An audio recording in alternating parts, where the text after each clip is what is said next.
Hello and welcome. In this video we are going to talk about where did we go wrong with the food. I remember I had a conversation with my neighbor's daughter one day.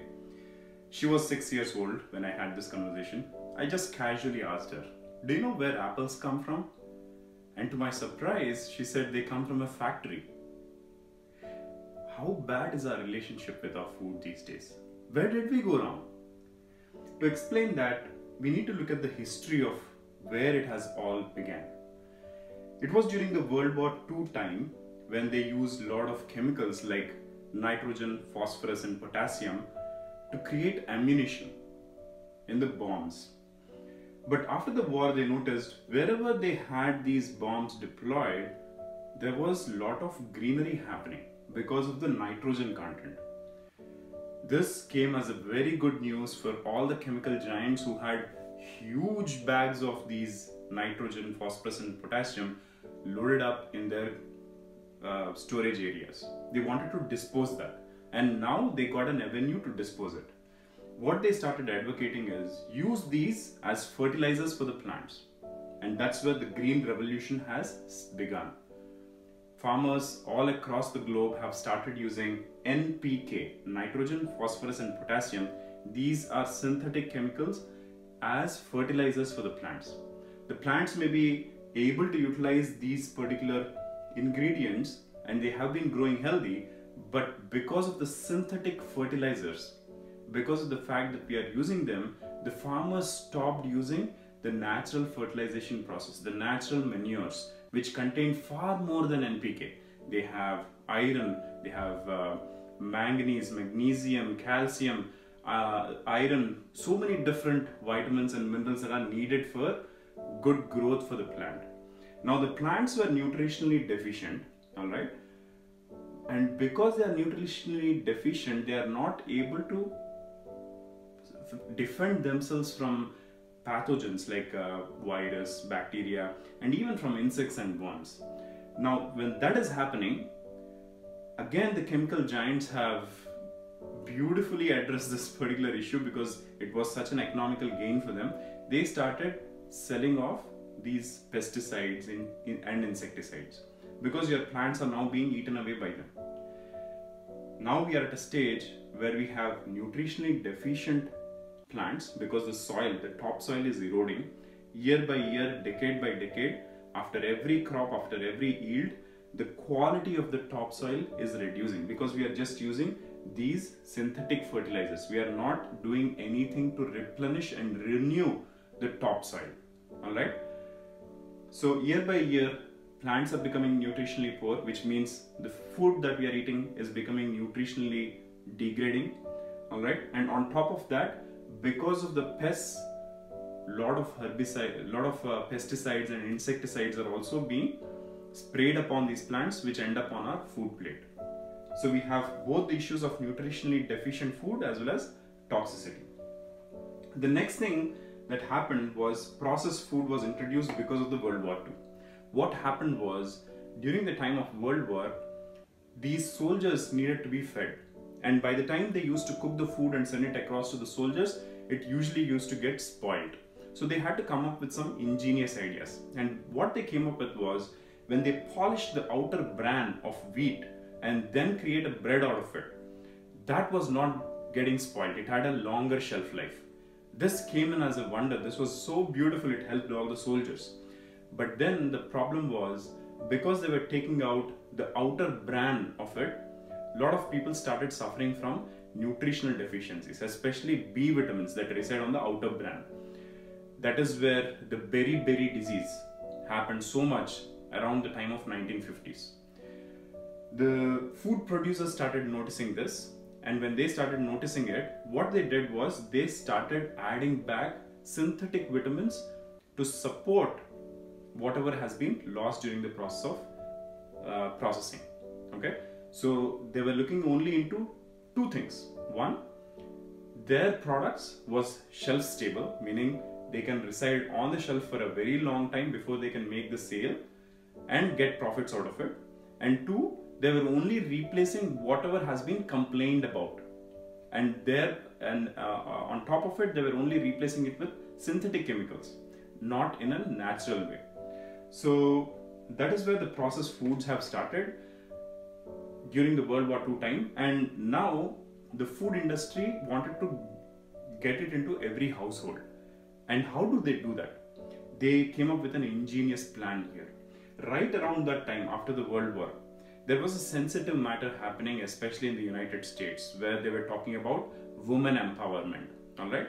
So the way they masked their campaign was that they started saying, "Women, you are now empowered. You don't have to spend time in your kitchen.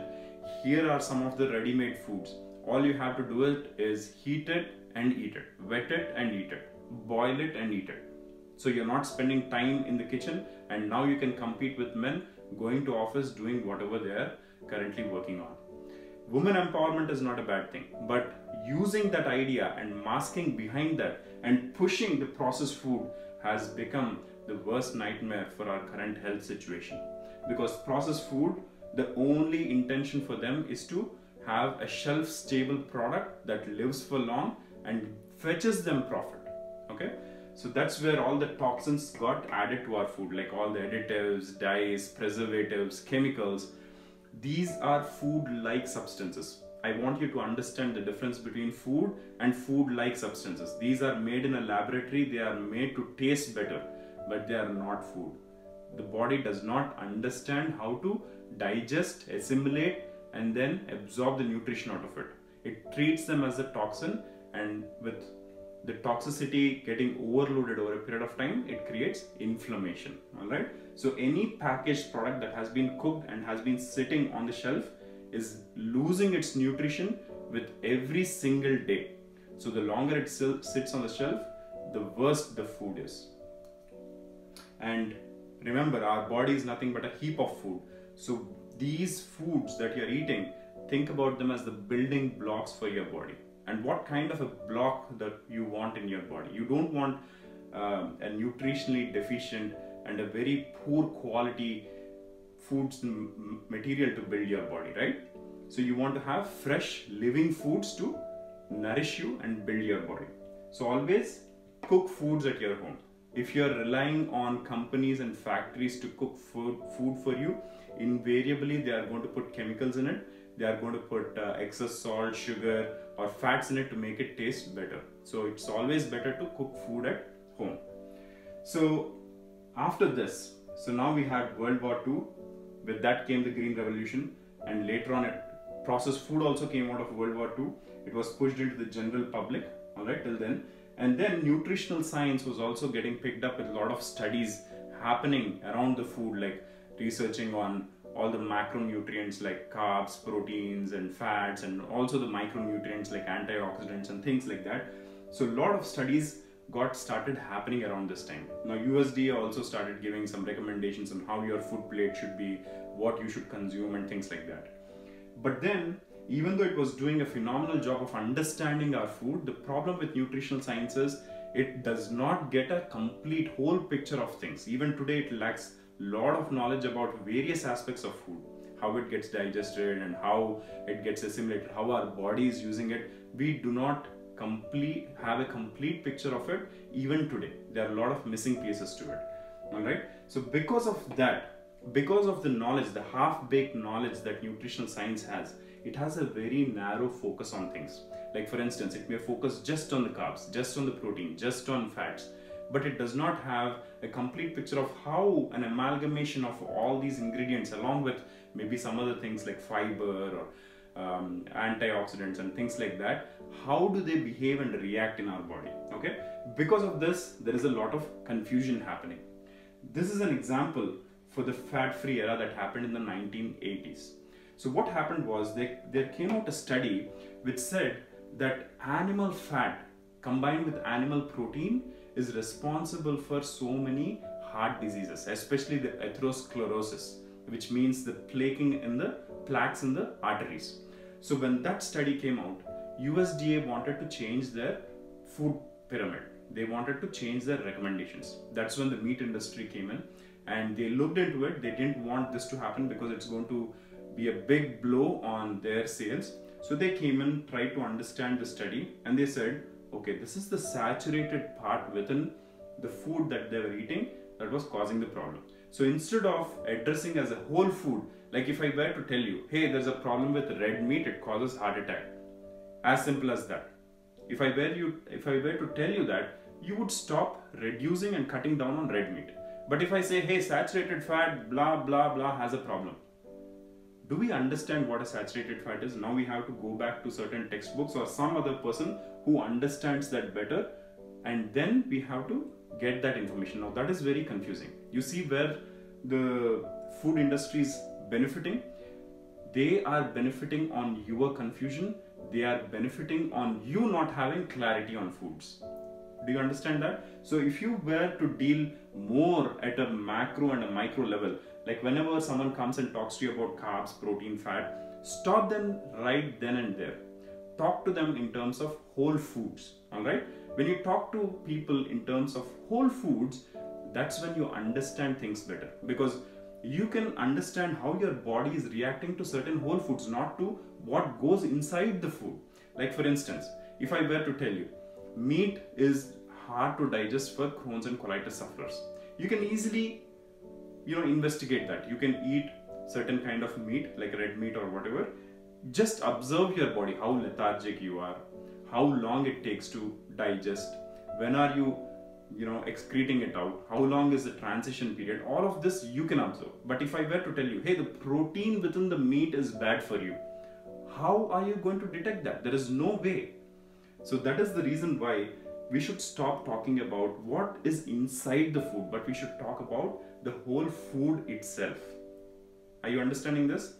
This is where you should get the clarity and simplicity on. Once you understand this concept, once you understand this idea, no matter how many marketing tactics may come up, no matter how much each packaging taunts about its own nutritional superiority, you can take a better decision because you have a clarity on things. Even though a product that is sitting on a shelf for a very long time, touts about its superfoods and how superior it is in terms of nutritional value that it provides, you understand that it has been cooked, processed and prepared for a very long time, so it's nutritionally deficient and its nutritional profile has gone down. So you will stay away from that food. Rather, you would opt for maybe a fresh fruit that does not have all those marketing claims. You see what I'm saying? That is where we need to get to. So fat-free era is exactly what happened with the confusion that happened during this time when the nutritional studies were coming out. So like I mentioned, the meat industry started claiming that it was in fact the saturated fat that is causing the problem. And now people don't understand what a saturated fat is, so people started looking into what are the sources of saturated fat, things like that. But by the time it got into the mass and into the public, it changed a little bit and it took the turn as if the fat itself is bad for you. The fat is never bad for you. If the cholesterol or fat is bad for you, why would your body generate cholesterol? Your body in fact generates cholesterol because it's a precursor for every hormone that you have. If you want to be happy, you need cholesterol because it needs serotonin, dopamine, oxytocin, all of these. The precursor of that is cholesterol. Even your every cell, the membrane of it is covered with cholesterol because it has to give nice lubrication between the cell membranes. Alright? So cholesterol and fat are required by your body. But then the advertising came up which said fat is bad for you. Because of the way the nutritional sciences and studies have been confusing us, fat became an evil. So the marketing was quick to get onto it, okay, and they created a lot of fat-free products. So aisles were filled with fat-free products. Even today we have been seeing that. It hasn't gone away completely, right? So it was filled with fat-free products. But then if a fat-free product were to be tasted, it tastes like cardboard. So to compensate on the loss of the fat, the manufacturers of these products started adding more sugar to it. So even though it was fat-free on the label and it touted as if it was the most healthiest product, in the background it had more damaging substances like sugar and high fructose corn syrup. You see how we are degrading in terms of like eating these packaged foods. So this is what has happened. And later on, even the sugar industry played its own part and manipulated certain studies which deviated people from thinking that sugar is an evil. lot of these big players also have their stake in some of the studies.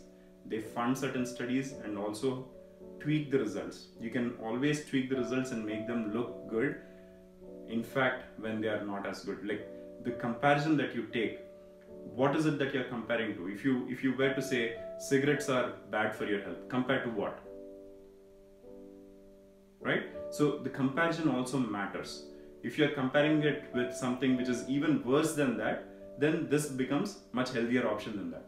So you can always tweak your results. And finally, these days we are looking more into GMO. In this timeline that we are looking into, see how we have degraded. Right from World War II, we have come all the way here to packaged foods and all of that. And then finally we are at a stage where we have genetically modified foods available in the market. Genetically modified foods invariably have Roundup on them. I'll do a different video to explain more about GMO, but they have a herbicide called Roundup sprayed upon them, and Roundup has an active ingredient called glyphosate. Okay, glyphosate is a patented antimicrobial, meaning it kills the microbiota or the bacteria in your gut. So when you are eating foods which are genetically modified, you are invariably eating antibiotics and you are wreaking havoc in your gut microbiota. Does it make sense? And look at how GMO is even damaging your topsoil. Because all the plants that are genetically modified are sprayed with Roundup and it has an antibiotic within it, it is killing the microbiota in the soil. There is a symbiotic relationship between the microbiota in the soil and your plants. The nature works on such symbiotic relationships. The plants always pass in the glucose to their roots, the root endings, so that microbiota or the bacteria can come there, eat onto that glucose and excrete out certain vitamins and minerals that are needed for the plant. So they work with each other. There is a beautiful relationship happening between a plant and the microbiota that resides in the soil. But with GMO, it is killing the microorganisms that live in the soil. So all the activity, all the liveliness in the soil is slowly fading away, making it a deserted land which needs more reliance on all the chemical fertilizers that we are putting in, all the pesticides that we are. So a quick remedy for all of this is to choose organic, right? Eat organic foods. Hope you understand that this is where we have gone wrong with the processed foods and the packaged foods, and you opt for whole foods, cook it at home and keep it very simple. Eat fruits, vegetables, legumes, nuts, seeds and grains. That's all it is. When you think about food in the whole food terms and not what goes inside the food like carbs, proteins and fat and all of that, your life becomes simpler and the choices that you make will be the appropriate choices. Alright, hope you had a lot of knowledge out of this video and I hope you make the right choices. I'll see you in the next video.